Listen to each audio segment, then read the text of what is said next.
A clip from Bill Maher's Real Time is going mega viral as he is calling out the sexualization of children within Hollywood and school and calling for their protection. Now, I haven't seen this clip, so today we're gonna blind react. Let's watch. Yeah, you better. Yeah, you better. Guys, before we get into today's video, please like and subscribe. I have a feeling we're gonna be talking about a very important subject matter, so let's get straight into the video. And finally, new rule. As one of the few people in the public eye who's gone through life and never had kids, someone has to tell me, why am I always having to defend them? I don't even like kids, but I also think it's every adult's job to protect them.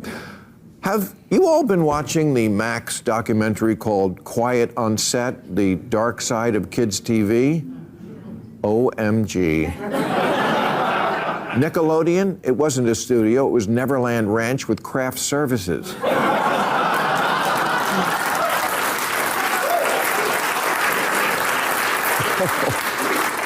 It is just scene after scene, clip after clip of the child stars of their day being subjected to obviously inappropriate, highly sexualized degradation, and quite a few pickles going through glory holes. Yeah, I mean, he is not joking when he says that. First of all, I just have to say, I can't stand when people say they don't like children. What do you mean you don't like children? You don't like little versions of human beings? I don't get it. Maybe he's just saying it in a tongue-in-cheek way. We all know Bill Maher is supposed to be that sort of abrasive older guy, but I just gotta say, I cannot stand when people say that. But when we look at these Nickelodeon scenes, which he hit the nail right on the head, they are just overtly sexual, degrading, disgusting. And when you think about the involvement of child stars, it makes it all the more worse. We were watching these as kids. All of these scenes that you're seeing now, I vividly remember watching on Nickelodeon. I was a Nickelodeon and Disney kid. Right after school, I was turning on Nickelodeon, I was turning on Disney and watching all the different content that we got from those different entities. And it was just subliminal in its sexual messaging, and I guess I didn't understand that as a child, but seeing it now as an adult while also remembering watching this as a child makes you feel so gross.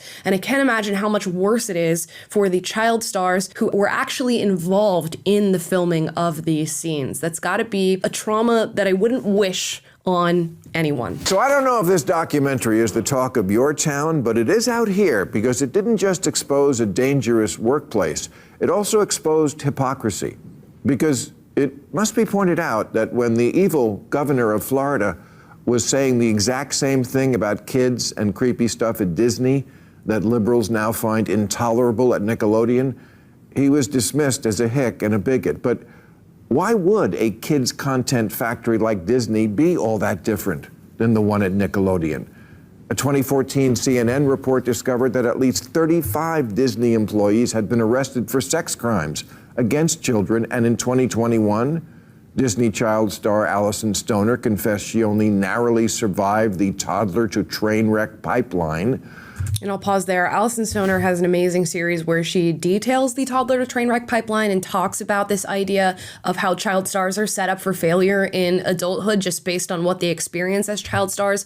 I do recommend you listen to that at length because she experienced it herself. You'll recognize Allison Stoner from her dance moves and, Camp Rock. We all grew up with her face. The next year, child star Cole Sprouse told the New York Times that young actresses at the Disney Channel were heavily sexualized from an early age. Willie Sutton said he robbed banks because that's where the money is. And the reason we find pedophiles in the Boy Scouts and the Rectory and kids' TV is that's where the kids are. DeSantis wasn't wrong, but we're so tribal now, the left will overlook child if the guy from the wrong party calls it out. Wow. Big statement being made there that you will overlook such a heinous crime because you don't like the person who is delivering the message to you. And we are all guilty of this, but we're seeing it quite a bit now. And that is a pretty blatant example of that happening with Ron DeSantis. And he was screaming that from the rooftops in going after Disney, and nobody wanted to hear what he had to say because of his background and his politics. Now, Bill Maher also makes an excellent point in saying that predatory individuals and and pedophiles in particular, will seek out places of employment where there is going to be an abundance of children. This will be churches, schools, daycares, places like Disney and Nickelodeon. And that is natural in a sense. If you are a predator, you want to go to the place where there is the most prey, and then you'll gravitate towards these situations. But it is extremely important that these institutions and companies like that of Disney and Nickelodeon are diligent in their vetting of the individuals who want to work at their company, be it at the theme parks or on these kid shows. You have to be checking the backgrounds of these individuals. Now, some of them, of course, are going to slip through the cracks. Maybe they have no priors. Maybe they've never committed a crime. But oftentimes you will find that they are on sex offender registries. They have previous convictions of crimes, and somehow they are slipping through the cracks. And that becomes the fault of places like Disney and Nickelodeon. Sure, Nickelodeon messed up Amanda Bynes, but the Mickey Mouse Club was where Britney Spears got her start, and she's perfectly fine.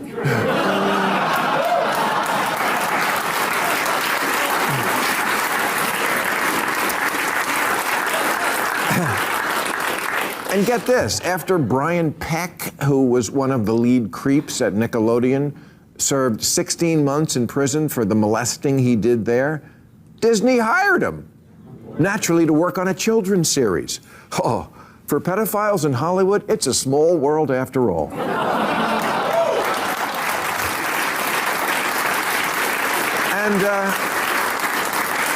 And not just Hollywood. There are Instagram moms these days who are practically only fansing their itty-bitty beauty queen daughters by having them wear skimpy bikinis and eat bananas to build social media stardom. They're called sharenters, a hybrid of sharing and parent. It is amazing to hear all of this be said in one video on such a popular show on TV. We have been saying this for so long, screaming this from the rooftops, that children are being preyed upon on the internet, on TV, in these different industries, in school, in daycare, through television shows. They're being indoctrinated. And Bill Maher is finally catching up. You know, a lot of people are going to be upset at him and saying, Bill Maher, this is way too little, too late. We've been telling you this. And you can feel that in a sense, because if you've watched this channel, you know we've been talking about these things. But I'm just happy that it is getting airtime and people get to hear this, and it is being distilled down in a way that people can digest it and understand the true nature of the problem.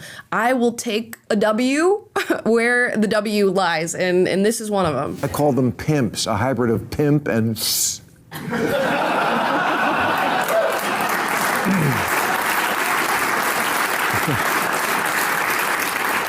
And people who believe in social justice have agreed this is wrong and this is bad, and exposing kids to an adult world of lurid costumes and garish makeup borders on abuse. Now hurry up and get in the car. We're late for Drag Queen Story Hour.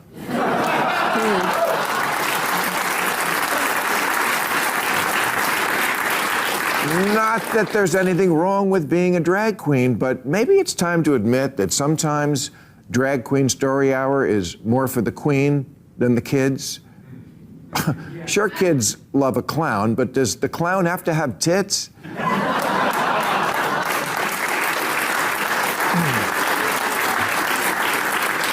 Woo!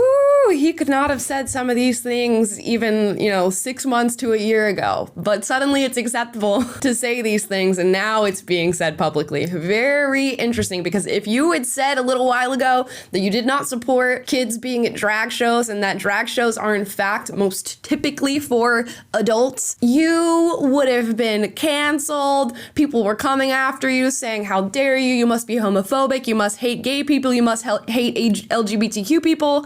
And now here we are. And when I see a 5-year-old tipping at a bar under a sign that says it's not going to lick itself, do I have to pretend that's cool in order to keep my liberal ID card? Sorry, I can't do that. If you want kids to be more tolerant, why not have handicapped people read them stories? Kids are more likely to encounter disabled people than drag queens in life. Geez, can't we just go back to the good old days when kids were read simple stories with simple morals like, if you're a lonely single man, just make a boy out of wood.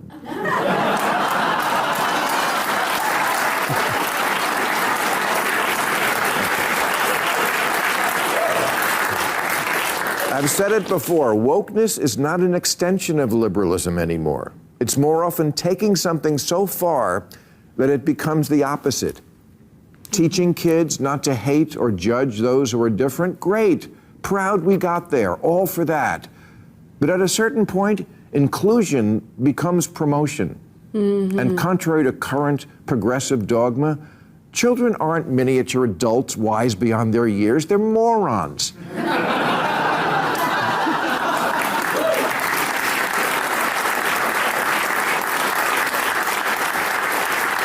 They're gullible morons who'll believe anything and just want to please grown-ups. And they don't have any frame of reference.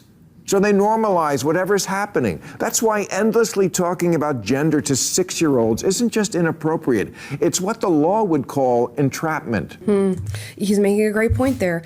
When we talk about these words that sound really great, like inclusion and acceptance, yeah, they sound great, but inclusion and acceptance of what? You can be so open-minded that your brain falls out, as we all know. And when you allow for anything and everything and all types of identities and say that kids must learn about anything and everything and all types of identities at these young ages, you are leading them down a path of indoctrination and down a path of acceptance of things and a normalization of things that should not be normalized for the child mind. While I don't believe children are morons, I believe they're learners and they are going to soak in and absorb whatever it is you place in front of them, and they will normalize whatever it is that you place in front of them, to Bill Maher's point. So maybe it shouldn't be drag queens and pedophiles and sexual imagery in their TV shows.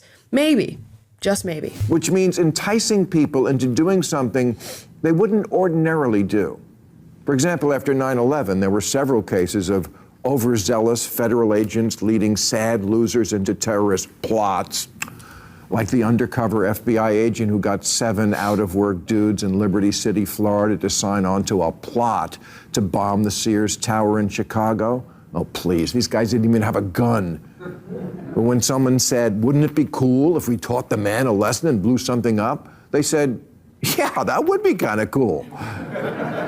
Entrapment, suggesting someone into something they wouldn't otherwise do. And if you think that some of that isn't going on with gender in schools, you're not watching enough TikTok videos. I pledge allegiance to the queers. I'm not allowed to be out as trans non-binary at school. So my response to this is to be as obnoxiously queer as possible. Wow. There's a certain kind of activist these days who wants to take heterosexuality, old school, old-fashioned, boring, minding its own business heterosexuality, and lump it in with patriarchy and sexism and racism and tell kids, wouldn't it be cool if you were anything but that? It also seems to be the theme of kind of a lot of kids' books these days. I never used the phrase gay agenda because I thought it was mostly nonsense, and it is, mostly. But a director for Disney Television Animation did say after she was hired, the showrunners were super welcoming to my not at all secret gay agenda. I was just wherever I could, just basically adding queerness. No one would stop me and no one was trying to stop me. look, I'm all for adding queerness wherever. I put some in my drink before I came out here tonight.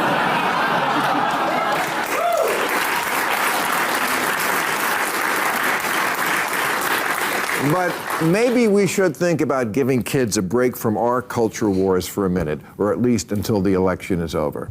And you think, why is this happening? Why are people going after children in particular, and why do they feel the need to do this? One, I think they are truly convinced that they're doing the right thing and sort of catching this at an early age. From a more manipulative perspective, they think if they find children who are malleable in their mindset and who are going to grow and form into adults, if they get them early enough and you plant the seed early enough, then when they are adults, you won't really be able to to work back what you taught them as children. The younger you start applying pressure to somebody and conditioning somebody, the harder it is to undo that conditioning. And these woke teachers, like the one we just watched in Bill Maher's video, or ones that we watched on this channel, feel like it is their duty, that they've been tasked with the political education of these children. And of course, that involves things like LGBTQ education and giving them gender theory and gender studies within these schools. They think they know their own identity and they want to bestow that identity upon the next generation and sort of build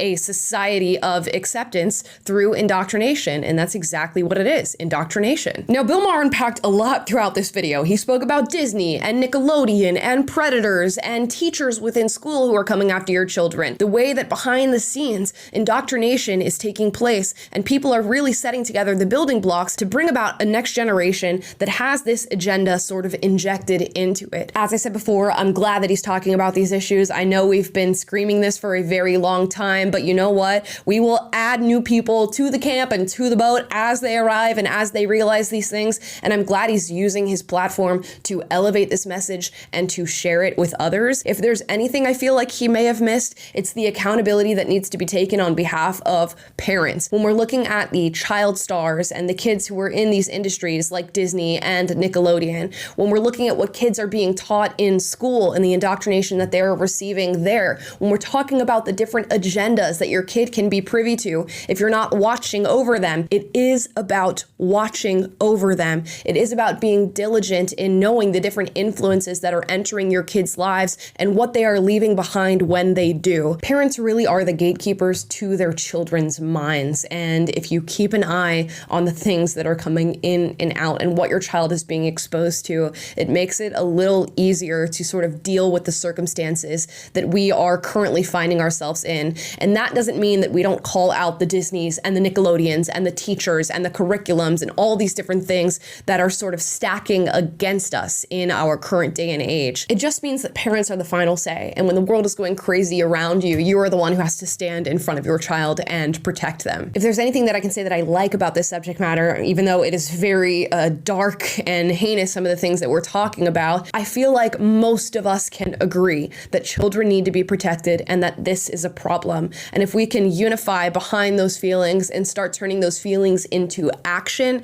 we can truly make change and truly safeguard children from what they could be experiencing out in the world that we live in now. The fact that Bill Maher is talking about this is a sign that people are waking up, and maybe people who would have otherwise never known of this issue are now going to hear about it and become aware of it. But that awareness means nothing if things don't change. We have to start bringing these people to task over what they're doing to children and what they have done to children. Because unfortunately, many of the people that we've seen depicted in these videos, the child stars that we used to watch on television who we thought were living the dream but were in fact suspended in some sort of nightmare, they don't get to go back and reclaim that time and reclaim that experience. They have to live with what was done to them. So we need to take it upon ourselves to take a different path, to maybe close down that toddler to train wreck pipeline that exists amongst child stars, to take over children's education and reapply what they should be learning, like math, reading, writing, science, critical thinking, to stop them from being indoctrinated with their media, to keep them away from predators, and to allow children to have a childhood. We as adults and older people understand the horrors and the darkness that exists out in the world. And as we grow up, it becomes our duty to shield and protect the younger among us from that darkness and from the horrors of the world. And so far, we're not doing a good job. But that can change, so long as we all agree that it should and we start to take action. But those are just my thoughts. Drop your thoughts in the comments down below. As always, if you disagree with anything stated in this video, duke it out in the comments, but do so respectfully. And if you like this video, like, subscribe, click the notification bell to be notified every single time I post a video for you guys, which is every day. And I will see you next time. Bye, guys. Yeah, you better. Yeah, you better.